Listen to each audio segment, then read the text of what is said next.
정현 아나랑 제가 네. 신한소 매니저 네. 인스타를 팔로우하고 있는데 네. 거기에 이제 정말 의미심장한 시황들을 잘 남겨요. 시장을 남다른 뷰로 보시는 것 같아가지고 지금 너무- 매니저님이 보는 전체적인 시장 흐름과 전개는 어떤지. 너무 남다르게 보다 보니까 좀 약간 도라이로 생각하는 분들이 많아요. 저는 약간 대중하고는 반대 결로 가는 사람이기 때문에 약간 역발상으로 항상 보잖아요. 어제 이제 미국장 기준으로 간만에 폭락이 좀 나왔죠. 특히 테슬라가 실적 발표하고 나서 거의 한 10% 가까이 빠지고 그러면서 이제 전반적인 빅테크들이 전반적으로 조정이 좀 세게 나왔는데 근데 사실 뭐 올라간 거 대비해서는 뭐 큰 폭에 떨어진 건 아니에요. 근데 중요한 거는 뭔가 이제 병곡이 발생했다는 거죠. 그러니까 제가 운영하는 뭐 채널도 그렇지만 방송도 마찬가지로 이번에 조정이 분명히 나올 거고 이 조정이 얼만큼의 길이로 나올지 모르겠다. 근데 여기서 확실하게 말씀드리고 싶은 거는 뭐 경기 침체 뭐 이런 거 얘기하고 경기 침체가 있다고 하면 어떻게 골디락스가 와요? 네. 말이 안 된다고 보면 되는 거고 어쨌든 지금 이제 CPI 데이터가 어쨌든 지난달에 나왔는데 지난주 나왔잖아요. 3.0이 나왔어요. 3.0이 나왔는데 근원도 많이 밀렸다. 근데 사람들은 이제 그거죠. 그러니까 지금 기대감이 금리 인상 한 번 하면 5.5%거든요. 근데 이 상황에서 파월 연준이 이제 코멘트를 기다리고 있는 거죠. 중립금리를 이제 선언을 해버리는 거예요. 5.5에서 끝내버리겠다. 네, 뭐 그렇게 좀 예상하시는 분들이 많은데 저는 아니라고 보거든요. 네, 왜냐면은 지금 잡히고 있는 건 맞아요. ISM 서비스 제조 가격 지수를 보면 되는데 서비스 물건의 가격이 떨어지고 있는 건 맞아요. 맞는데 이 기저 효과가 과연 이제 다음 달도 계속 출현할 수 있을지는 약간의 좀 의문이 있는 거거든요. 워낙 급하게 빠졌었고 CPI로 보면은 올해나 내년 초까지는 저 같은 경우는 이제 3.0에서 4% 사이로 왔다 갔다 할 가능성. 그게 이제 되게 좋은 거예요. 왜냐면 적당한 물가를 모은 상태에서 더 이상 아래로도 안 떨어지고 위로도 못 올라가다 보니까 그게 골디락스거든요. 그게 골디락스 장세라고 보시면 되는데 이 골디락스 장세를 누가 주도할 거냐? 대기업들 위주로 주도할 거다. 그러니까 지금 그 모습들을 빅테크들이 보여준 거예요. 제가 미국장을 바라보는 뷰는 일단은 엔비디아로 인해서 AI 실적 데이터가 뭐 그냥 뭐 비트코인 때보다 덜 나왔어요. 실제로 엔비디아도. 근데 이제 문제는 뭐냐면 엔비디아의 잭슨 회장의 발언이 굉장히 중요했던 게 소매 판매 관련된 PC라든지 이런 그래픽 카드 판매 매출을 자기가 포기한다는 식으로 얘기했어요.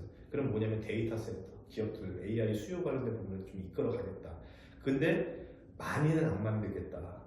이렇게 얘기했단 말이에요. 그러니까 뭐냐면 쉽게 얘기해서 우리 예전에 차량용 반도체 쇼티지 난 것처럼 지금 약간 젠슨환 회장이라든지 어제는 또 TSMC CEO도 그렇게 얘기했거든요. 차량용 반도체 쇼티지 같은 AI 반도체 쇼티지의 가능성을 보고 있는 거죠. 그래서 그것 때문에 올라갔었는데 이게 이제 1차적인 상승 파동이라고 보시면 좋을 것 같아요. 골디락스를 들어가기 위한 초입을 확정을 했다. 근데 이제 여기서 중간에 조정이 한번 나오거든요. 니프티 피프티 장세라고 해가지고 1998년도랑 지금 굉장히 좀 흡사하게 흘러가고 있다. 그때도 똑같이 금리 인상부터 시작해가지고 중립금리 언제 도달했지? 우리나라는 한미금 역전차 이런 거 여러 가지가 나왔었거든요. 지금 날짜나 계절 순환주기랑 거의 비슷하게 움직이고 있습니다. 근데 이제 이 조정이 얼만큼 나올지는 저도 모르겠으나 얕게 나올 수도 있고 그냥 지금까지 올라온 거에 뭐 한 절반 정도에 떨어질 수도 있고요. 분명히 그 악재는 아직은 산존돼 있는데 그 악재가 뭐냐면 지금 미국에서 인플레가 잡히는 요인의 궁극적인 요인과 그리고 플러스에다 고용지표가 잘 나오는 원인 이게 뭘까요? 결국은 뭐냐면 여태까지 바이든 정부가 2년 동안 그 돈을 많이 뿌려놨잖아요. 세이프 가이드 법부터 시작해가지고 뭐 주에서도 주고 뭐 정부에도 주고 뭐 다 주다 보니까 그 돈이 다 떨어진 거예요. 그 떨어지는 흔적을 볼 수 있는 게 바로 맨하인 중고차 지수였죠. 왜냐면은 중고차 가격이 떨어진다는 건 뭘까요? 결국 사람들이 차를 안 산다. 차가 사실은 이제 어찌 보면은 우리 같은 경우 뭐 사치품일 수도 있고 뭐 비싼 차 같은 경우 근데 미국인들은 대부분 트럭커들이 많잖아요. 그쵸. 트럭을 많이 하는 분들이. 근데 트럭커 매출이 굉장히 좀 낮게 나오고 있어요. 그렇다는 얘기는 미국인들의 그 지갑 잔고가 이제 거의 고갈 상태다. 그러다 보니까 사람들이 이제 일하러 나가는 거죠. 자연스럽게. 근데 그게 이제 전반적으로 얽히다 보니까 인플레이션이 천천히 완화작용 하면서 잡히는 거고. 그런 거를 봤을 때 요즘에 무슨 얘기가 되냐면 주가가 이렇게 올라가니까 세미 골디락스다 이렇게 얘기를 하더라고요. 근데 그거는 당연히 맞는 얘기인데 정말 만약에 진짜 제대로 골디락스가 온다면 오늘자 기준으로 이제 미국이 약간 좀 꺾였어요. 꺾였는데 아마 FMC 때가 기준점이 되지 않을까 싶어요. 일단 제 개인적인 판단은 파월 연준 회장이 중립금리 도달선언을 하지 않을 거다라고 생각을 하고 있고 근데 저는 그 시기를 언제를 보고 있냐면 8월 중순에 잭슨 홀 미팅 또는 9월달. 왜냐면 작년 8월달 잭슨 홀 밑에 때는 아시죠? 그때 당시 베어마키 랠리가 쫙 올라왔을 때 파월 연준 회장이 엄청 세게 얘기했잖아요. 무슨 소리냐, 긴축 계속 하겠다. 아직 멀었다. 중립금리까지 한참 남았다. 맞아요. 그때가 3%대 중후반이었었어요. 그때 금리가. 전반적으로 그러면서 봤을 때는 오히려 저는 이제 잭슨 홀 미팅 때 중립금리 얘기를 할 것 같아요. 윌러라든지 전반적인 매파를 갖고 있는 사람들, 카슈카리 총리도 마찬가지로 뭐라고 얘기하냐면, 아니 한 번 이렇게 일시적으로 한번 나온 거 긍정적이긴 한데 이걸로 어떻게 중립금리 도달 선언하겠냐, 시기상조다 이렇게 얘기를 하고 있단 말이에요. 근데 그 부분들을 아마 7월달에 이게 제가 예언자는 아니지만은 파월 연준 의장이 아마 좀 그걸 깰 거예요. 그러니까 중립금리 도달한다고 하면 금리 인하도 바로 시행될 수 있다는 기대가 있잖아요. 그거를 뭔가 망치로 툭 깨지 않을까 그런 생각이 들고, 오히려 8월 잭슨 홀 때 그 힌트를 줄 것 같아요. 그래서 3분기를요, 그러니까 좀 안 좋게 바라본다.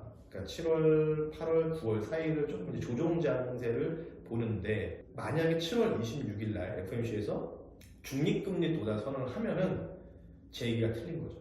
네. 그러면 진짜로 그때까지 살짝 조정 나오면 끝인 거예요. 그럼 계속 가는 거예요. 제가 예상하는 그러니까 제가 이제 생각하는 시나리오는 이런 뷰다.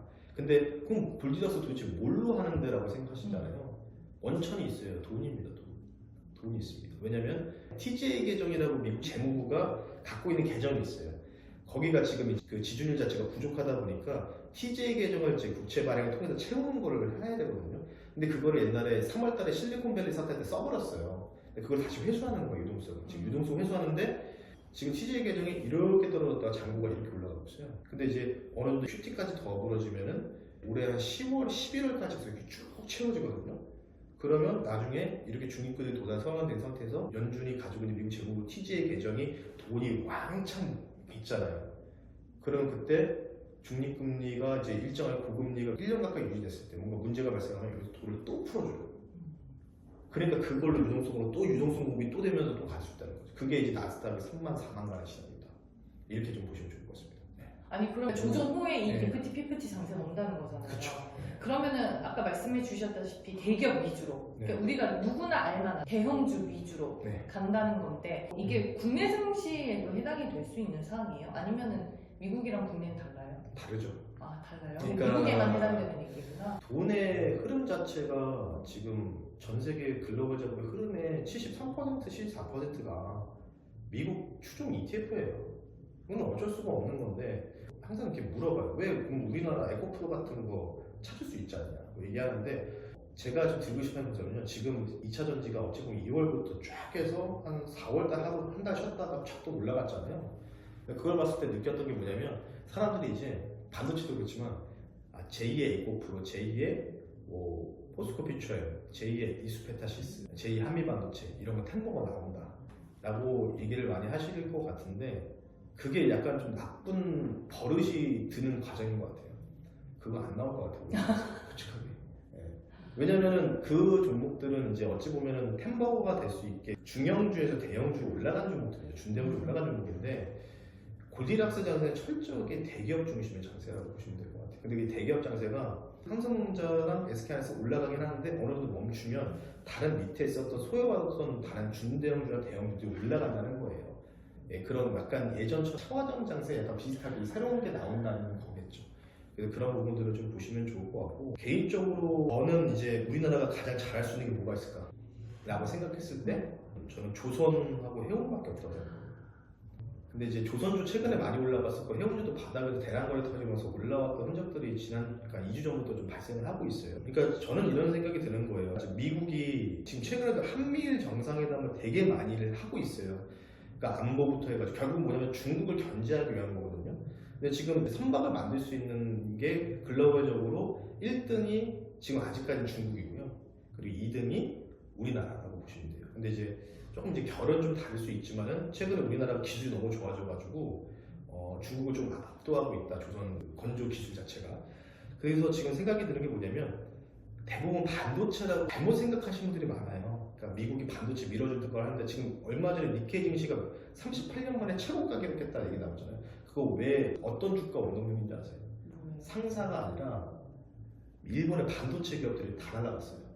그러니까 실제로 카드를 까서 보면은 미국이 결국은 동아시아 쪽에서 중국을 견제하기 위해서는 딱 지도가 신HS 라인을 딱 그어놓고 일본은 반도체, 우리나라는 배터리를 밀어주기로 한 거예요. 네, 그래서 조선, 해운, 배터리인데 25년 초까지로 바라봤을 때는 워낙 지금 배터리가 속도가 빠르게 올라가다 보니까 요거는 조금 이제 단발적으로 좀 보셨으면 좋겠고 저는 이제 조선, 해운 이쪽밖에 없지 않나 이런 생각하고 있습니다.